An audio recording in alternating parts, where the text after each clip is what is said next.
Tu sais ce qui plaît le plus aux gens qui veulent investir ici en Thaïlande? Les photos.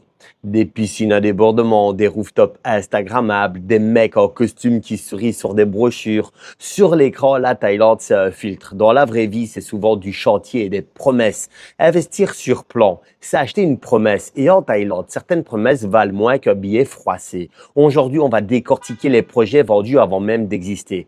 Comment ils te vendent du rêve? Pourquoi un rendement garanti est souvent une arnaque bien emballée? Ce qu'il se passe quand le promoteur disparaît et surtout, comment éviter le crash? Je te le dis sans langue de bois, tu peux t'enrichir ou te faire vider les poches. Et la différence, c'est simple. Les mecs qui gagnent savent lire entre les lignes, les autres signent en photo. Et dans cette vidéo, on avance en 6 étapes claires, pratiques et sans bullshit. Si tu ne veux pas pleurer sur un projet qui n'existe pas encore, reste avec moi jusqu'à la fin. Je vais te donner des signaux rouges, les vrais vérifs et 2 ou 3 punchlines qui claquent pour te réveiller.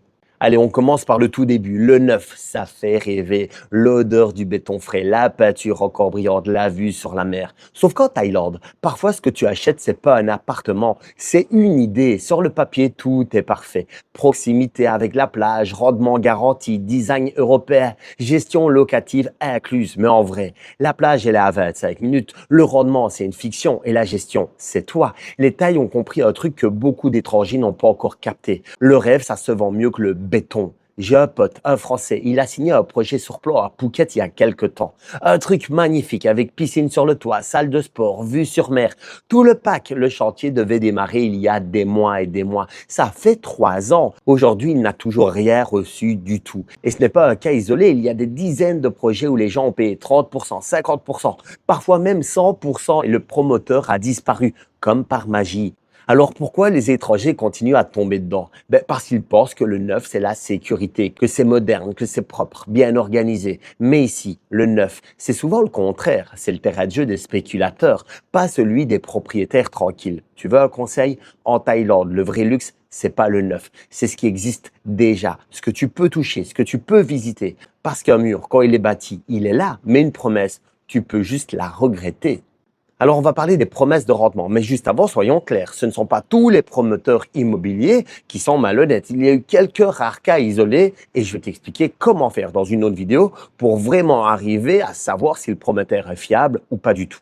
Mais reprenons avec les promesses de rendement. Il faut savoir que le piège préféré des investisseurs étrangers, c'est pas la plage, c'est le mot garantie. Rendement garanti à 7% pendant 5 ans. Ça sonne bien, non? Sauf qu'en Thaïlande, garantir, ça ne veut pas dire assurer, ça veut dire espérer. Tu vois, beaucoup de ces rendements soi-disant garantis, ils sont payés, mais avec ton propre argent. C'est comme si je te vendais une poule en te disant qu'elle pond des œufs en or et que je te ferais les 3 premiers paiements avec ton argent. Pendant 1 an ou 2, tout roule. Tu touches ton rendement, tu es content, tu recommandes même le projet à un pote et puis un jour, plus rien. Le promoteur te dit que le marché a changé, que la gestion a été transférée, qu'il y a eu un confinement par-ci, que ça a tout ralenti par-là. Et le truc, c'est que les promesses, elles jouent sur 2 leviers. Tu as peur de rater une opportunité et ton besoin d'y croire. Ils savent que tu as bossé dur pour ton argent, que tu en as marre de la paperasse en Europe, des impôts, des locataires qui te font des procès. Alors ils te disent investis ici, c'est simple, rapide, rentable. Et toi, tu veux y croire parce que croire, c'est plus agréable que comprendre. Mais en Thaïlande, tout ce qui brille n'est pas un rendement. Souvent, c'est un remboursement déguisé. Si le rendement est garanti, demande-toi par qui, comment, avec quel flux. Parce que si la réponse, c'est par la société du promoteur, c'est un peu comme si un magicien te disait « Regarde bien ma main droite ». Pendant que ma main gauche te vide ton portefeuille. Le vrai rendement ici, il se construit, il se gère, il se vérifie, il se vit et surtout, il se mérite. Tout le reste, c'est du marketing tropical avec un petit parfum de naïveté importée.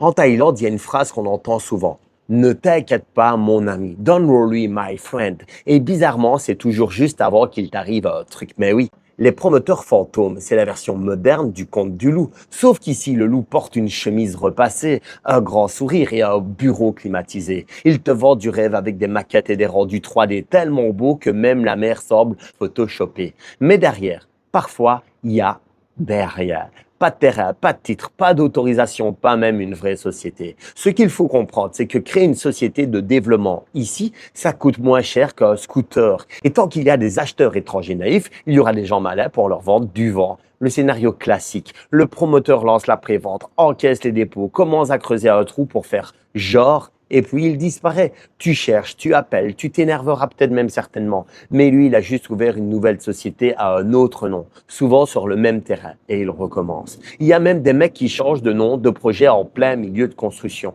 Un jour, c'est Blue Paradise, le lendemain, c'est Ocean Dream, même bâtiment, même équipe, juste une nouvelle illusion marketing. Alors, comment tu fais pour éviter ça? Tu vérifies, toujours. Tu demandes, est-ce que le titre de propriété, ce qu'on appelle le chanote, existe au nom de qui? Est-ce que le permis de construire a été délivré? Est-ce que la société du promoteur est bien enregistrée et depuis combien de temps? Et surtout, qu'est-ce qu'ils ont déjà construit avant? Un promoteur sérieux, il a des bâtiments que tu peux visiter, pas juste des brochures, pas juste des promesses, des murs, des locataires, des factures d'électricité, des voisins. Bref, il a du concret. Si tu veux te protéger, regarde pas les photos, regarde le passé parce que dans l'immobilier, comme dans la vie, le plus fiable indicateur du futur, c'est l'historique. Et ici, celui qui n'a pas d'historique a souvent beaucoup d'histoires à raconter.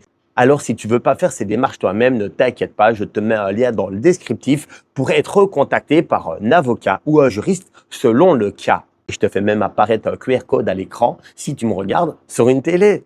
T'as plus qu'à scanner. Allez, on enchaîne avec les retards à la thaïlandaise. Parce que si tu as déjà investi ici en Thaïlande, tu le sais, en Thaïlande, l'année prochaine, c'est pas une date, c'est un état d'esprit. Mais ça, c'est un peu partout sur la planète, on est bien d'accord. Hein? Les retards font partie du décor. Un projet prévu pour 2022, livré en 2025. C'est presque une réussite, hein? Et encore, s'il est livré. Le problème, c'est pas juste le retard, c'est la manière dont on te le présente. Parce qu'ici, on ne te dira jamais, c'est foutu. On te dit, next month, my friend, next month, le mois prochain, mon ami. Et ce mois prochain-là, il peut durer 2-3 ans. Mais ça, c'est culturel. En Europe, on vit dans la planification. Bon, c'est peut-être pas mieux pour autant. Mais en Thaïlande, on vit dans le sabai, tout va bien, c'est cool. Et le c'est pas grave. Et le tout va bien, c'est cool. Quand tu as mis tes économies d'un condo encore invisible, ça devient vite très grave. Alors tu reçois des mails, des excuses, des photos d'un chantier où 3 ouvriers posent une brique pour la forme. Tu respires, tu te dis « Ah, ça avance ». Mais non, ça stagne poliment. Et tu réalises un truc. En Thaïlande, le temps ne coûte pas le même prix pour tout le monde. Pour toi, chaque mois de retard, c'est de l'argent qui dort. Pour eux, c'est juste un autre mois où le chantier reste sous le soleil. La seule manière de ne pas subir ces retards, c'est de prévoir qu'ils vont arriver. Toujours. Parce qu'ici, un projet livré à l'heure, c'est presque suspect. Soit c'est une exception, soit c'est un miracle administratif. Ok, j'exagère un petit peu. Mais quoi qu'il en soit, avant de signer, imagine que ton projet mettra le double de temps. Et si ça te semble encore rentable, alors là, tu peux avancer. Parce qu'en Thaïlande, les délais sont comme la météo. On te promet du soleil, mais il vaut mieux prévoir un parapluie par moment. Sur mon autre chaîne, j'ai reçu la question suivante. Comment vérifier un projet avant d'investir? Je vais y répondre dans cette vidéo. La vérité, c'est que la plupart des arnaques, tu peux les éviter. Pas avec la chance, avec des vérifications. Mais beaucoup d'étrangers préfèrent rêver plutôt que vérifier. Et ça, c'est exactement ce que les promoteurs espèrent. Alors, on va remettre les pieds sur terre. Tu veux investir sur plan? Très bien. Mais avant de signer, fais ce que 85% des gens ne font pas. Vérifie. Vérifiez quoi? Le titre de propriété, le chanote, c'est la base. Tu demandes une copie avec le nom du propriétaire du terrain. S'il appartient à une société, vérifie que c'est bien celle du promoteur. Et surtout, regarde la taille, la localisation, les références cadastrales. Un vrai projet, c'est du concret, pas un PowerPoint. En deux, il y a le permis de construire. Un projet sans permis, c'est un mirage légal. S'ils te disent en cours d'obtention, traduis-le par rien à commencer. Pas de permis égale pas de garantie. Un bon réflexe, fais vérifier le numéro du permis auprès du Land Office local. Ça prend 1 heure, ça peut t'en sauver 1000. En 3, il y a la société du promoteur. Vérifie qu'elle existe depuis plusieurs années. Regarde son capital enregistré. Une boîte créée hier avec 1 million de bahts, c'est pas un développeur, c'est un test. Et regarde surtout ce qu'elle a déjà livré, pas ce qu'elle promet, ce qu'elle a réellement déjà terminé.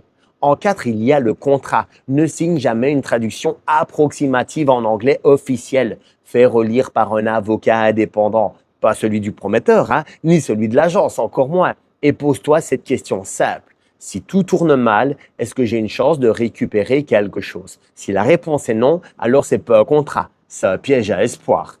En 5, va voir physiquement. Marche sur le terrain, regarde s'il y a des ouvriers, regarde s'il y a des machines, une clôture, des plans visibles. Si tu vois juste une affiche et du silence, c'est que le projet n'existe que dans leur tête. En Thaïlande, le seul moyen sûr de vérifier un projet, c'est de se salir un peu les chaussures.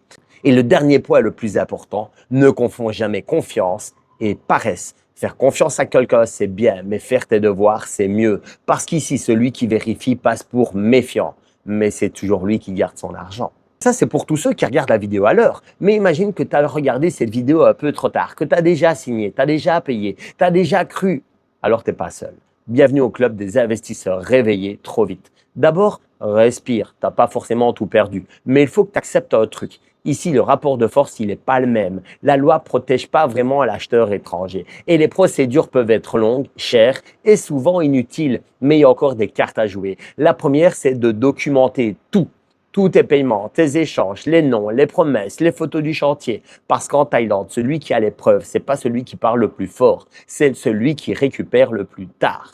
Ensuite, rapproche-toi d'un avocat local, pas un expat qui te fait un devis en anglais parfait, mais un vrai Thaï qui connaît le land office, les circuits, les astuces. Parfois, juste le fait de déposer une plainte officielle fait bouger des lignes. Et surtout, parle aux autres investisseurs. Souvent, tu n'es pas le seul. Quand plusieurs se regroupent, le promoteur sent la pression. Tout seul, tu es un client. À plusieurs, tu es un problème. Après, il y a une vérité dure à entendre. Parfois, il faut savoir perdre une bataille pour gagner la suite. Te battre pour récupérer un acompte de 300 000 bahts, par exemple, ça peut te coûter le double en temps, en énergie et en nuit blanche. Alors pose-toi la vraie question. Est-ce que je veux me venger ou est-ce que je veux avancer? Parce que la Thaïlande, c'est pas un pays où il y a des arnaques. Pas plus que dans d'autres pays en tout cas. C'est juste un pays où les règles sont différentes. Et si tu as pris une claque, dis-toi que tu as payé un cours accéléré d'intelligence immobilière tropicale.